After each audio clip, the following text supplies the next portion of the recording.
داریاں ہیں، ایسی صورتحال میں ہماری کیا ذمہ داریاں ہیں؟ اسی تناظر میں میں دعوت سخن دے رہا ہوں محمد عمر عربی اول کو کہ موصوف تشریف لائیں۔ خدا کا خوف تھا دل میں تو سب قوموں پہ بھاری تھے، ہوئے ایجاد جتنے ان سبھی فرقوں پہ بھاری تھے،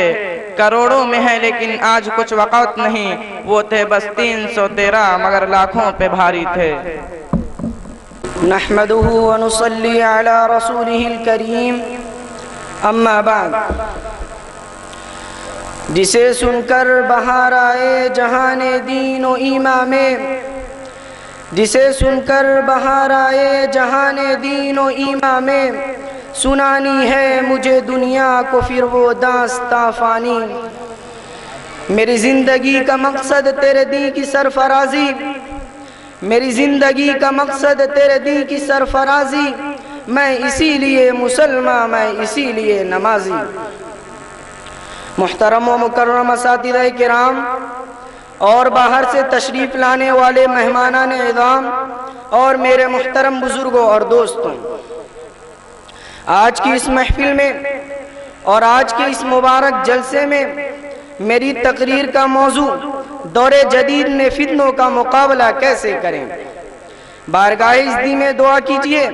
کہ خالق کائنات مجھے صحیح بات کہنے اور پوری امت مسلمہ کو اس پر عمل کرنے کی توفیق عطا فرمائے۔ محترم دوستوں، یہ ایک حقیقت ہے اور ہمیں اس حقیقت کو تسلیم کرنا پڑے گا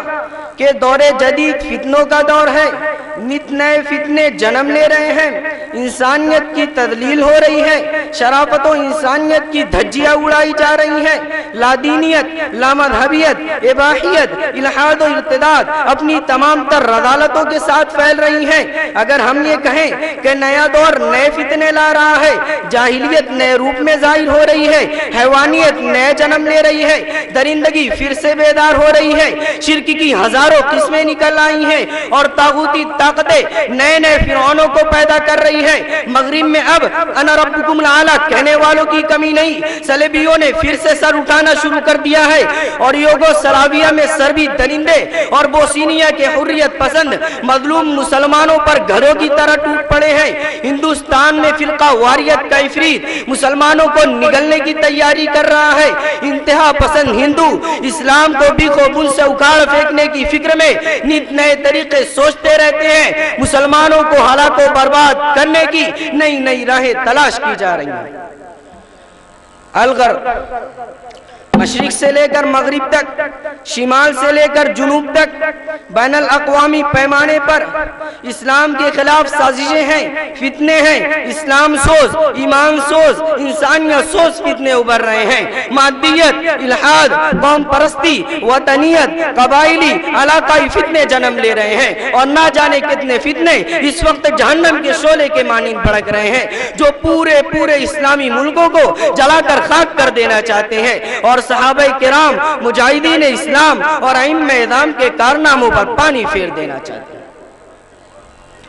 ملت اسلامیہ کے جیالوں،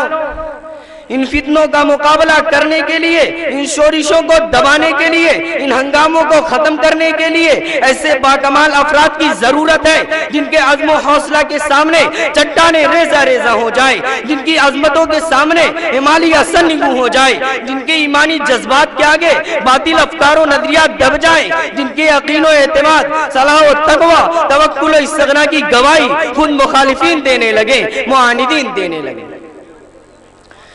جوانوں، یہ صدائیں آ رہی ہیں آبشاروں سے، جوانوں یہ صدائیں آ رہی ہیں آبشاروں سے، چٹانیں چور ہو جائیں جو ہو عزم سفر پیدا۔ اسلام کے پاسبانوں، آج مسلمانوں کی کثرت کا کیا پوچھنا، ان کی دولت و ثروت کا کیا کہنا، سچ کہتا ہوں آج مسلمانوں کے پاس سب کچھ ہے، سونا اور قیمتی دھات اگلنے والی زمین، سرسبز و شاداب علاقے، پیٹرول گیس کے کنویں، ہیرے جواہرات کی کانیں، عیش و عشرت کے سامان، بڑے بڑے محلات، عظیم الشان دیو پیکر جہاز، کیا کیا نہیں ہے، لیکن ایسے افراد نہیں جو ذہنی ارتداد، فکری ارتداد، دینی ارتداد اور عملی شرک و منافقت کے خلاف جم کر کام کر سکے، اخلاق و اقدار سے خالی، اعمال و کردار سے عاری، مادیت پر پرست انسان کو انسانیت سکھا سکے، دشمنان اسلام کا قلع کما کر سکے، مسلمانوں کے خلاف ہونے والی سازشوں کو بے نقاب کر سکے، سریبیوں، یہودیوں، صہیونیوں کی الغار کو روک سکے، فرعون مصر اور نمرود زمانہ کے لیے ابراہیم و موسیٰ بن جائے، فتنہ ارتداد کے لیے ابو بکر صدیق بن جائے، کفار و مشرکین کے لیے عمر فاروق بن جائے، کیسر و کسریٰ کے لیے خالد بن ولید، ابو عبیدہ بن جراح بن جائے، مصر کے سرکشوں کے لیے عمرو بن عاص اور اندلس کے عیسائیوں کے لیے طارق بن زیاد بن جائے۔ مگر ہائے افسوس، آج زمانہ صلاح الدین ایوبی کو آواز دے رہا ہے، بوسنیا کے مظلومین راہ تک رہے ہیں کہ کوئی صلاح الدین آئے اور سربیائی درندوں سے ان کو بچائے۔ بیت المقدس انتظار کر رہا ہے کہ کوئی سلطان اعظم صلاح الدین ایوبی اسے آزاد کرائے۔ مدعیان نبوت کی سرکوبی کے لیے مہدی و مامون کی ضرورت ہے، فتنوں، سازشوں، شورشوں کو دبانے کے لیے ابو جعفر منصور کی ضرورت ہے۔ برادران ملت، وطن عزیز کی آبرو نیلام ہو رہی ہے۔ فرقہ پرور متعصب افراد وطن عزیز کو غلام بنانا چاہتے ہیں، اس کی آبرو کو برسرعام نیلام کرنے کے در پہ ہیں۔ لہذا کوئی شیخ الہند کھڑا ہو، کوئی شیخ الاسلام تیار ہو، کوئی مولانا قاسم نانوتی بن جائے، کوئی مولانا عطا اللہ شاہ بخاری بن جائے، کوئی ابوالکلام آزاد بن جائے، کوئی حفظ الرحمان سیواروی بن جائے، کوئی محمد علی جوہر بن جائے۔ آج فتنوں، سازشوں، نفرتوں، عداوتوں، قدورتوں نے مسلمانوں کو تقسیم کر دیا ہے، دل بڑھ گئے ہیں، خاندان بڑھ گئے ہیں، اتحاد و اتفاق ختم ہو چکا ہے، انتشار و خلفشار پیدا ہو گیا ہے، ہندو اور مسلم کا مسئلہ کھڑا کر دیا گیا ہے۔ لہذا ہم میں سے کوئی معین الدین چشتی بن جائے تاکہ وحدت کا گیت گائے۔ محترم دوستوں، ہم تڑپتی، بلکتی، سسکتی، جاں بلب، سوختہ، شکستہ انسانیت کی ہدایت و حیات کے لیے کمر کیوں نہیں کس لیتے؟ میدان عمل میں کیوں نہیں آتے؟ صبر و استقامت کے پیکر کیوں نہیں بن جاتے؟ برادران اسلام،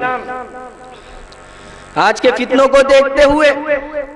آج کے مشکلات کو دیکھتے ہوئے کہنا پڑتا ہے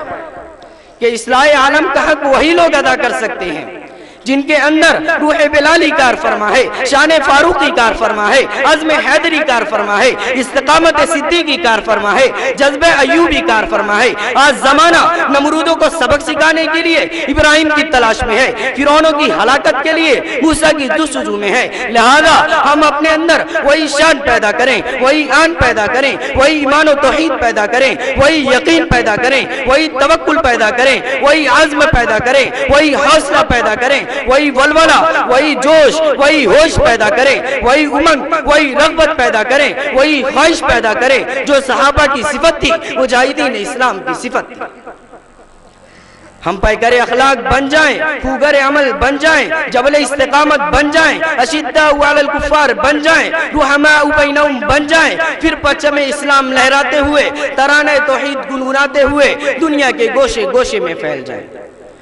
ملکوں کا سفر کریں، وادیاں طے کریں، پہاڑوں کی سیر کریں، دریاؤں کو عبور کریں اور گھاٹیوں کو پار کریں اور ہر طرف ہر جگہ اسلام کا پیغام پہنچائیں،